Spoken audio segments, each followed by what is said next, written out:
નવા ચૂંટાયેલા રાષ્ટ્રપતિ ડોનાલ્ડ ટ્રમ્પ હાલમાં હાઇપર એક્ટિવ મોડમાં છે. તેમણે શપથ લેતા પહેલા જ પોતાના એજન્ડા પર કામ કરવાનું શરૂ કરી દીધું છે. તેમના ઇરાદા સ્પષ્ટ છે કે તેઓ કેનેડાને અમેરિકાનું 51મું રાજ્ય બનાવીને જ રહેશે. આ અંગે ટ્રમ્પે પોતાના સોશિયલ મીડિયા એકાઉન્ટ પર 2 નકશા શેર કર્યા છે. આમાંના એક નકશામાં તેમણે કેનેડાને અમેરિકા બતાવ્યું છે, જ્યારે બીજા નકશામાં તેમણે કેનેડાને લઈને પોતાનો ઇરાદો વ્યક્ત કર્યો છે.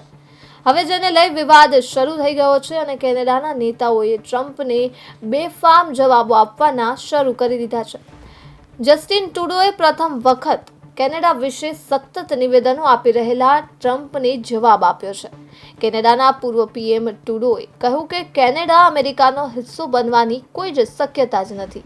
ટ્રુડો ઉપરાંત કેનેડાના વિદેશ મંત્રી મેલાની જોલીએ પણ આ મામલે પોતાનું નિવેદન આપ્યું અને ટ્વીટ કર્યું કે રાષ્ટ્રપતિ તરીકે ચૂંટાયેલા ટ્રમ્પની ટિપ્પણીઓ દર્શાવે છે કે કેનેડાને એક મજબૂત દેશ બનાવવાની વાતોની તેમને સંપૂર્ણપણે સમજ નથી.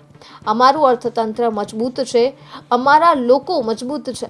ધમકીઓ સામે અમે ક્યારેય પીછેહઠ નહીં કરીએ.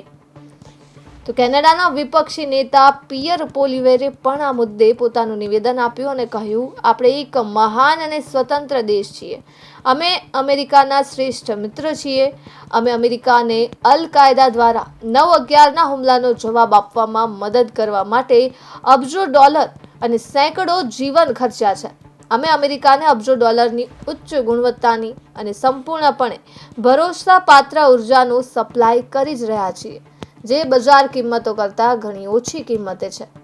તમને જણાવી દઈએ કે અમેરિકાના નવા ચૂંટાયેલા રાષ્ટ્રપતિ ડોનાલ્ડ ટ્રમ્પ સતત કેનેડાને અમેરિકાના 51મા રાજ્ય તરીકે સંબોધતા જોવા મળી જ રહ્યા છે. એટલું જ નહીં, તેમણે જસ્ટિન ટ્રુડોને 51મા અમેરિકન રાજ્યના ગવર્નર પણ કરાવ્યા હતા. તો ટ્રમ્પની આ ટિપ્પણીઓ બાદ જ જસ્ટિન ટ્રુડો અને કેનેડાના વિદેશ મંત્રીના નિવેદન સામે આવ્યા છે. જ્યારે કેનેડાના મોટા નેતા જગમીતે કહ્યું કે બકવાસ બંધ કરો ડોનાલ્ડ, કોઈ કેનેડિયન તમારી સાથે જોડાવવા નથી માંગતા.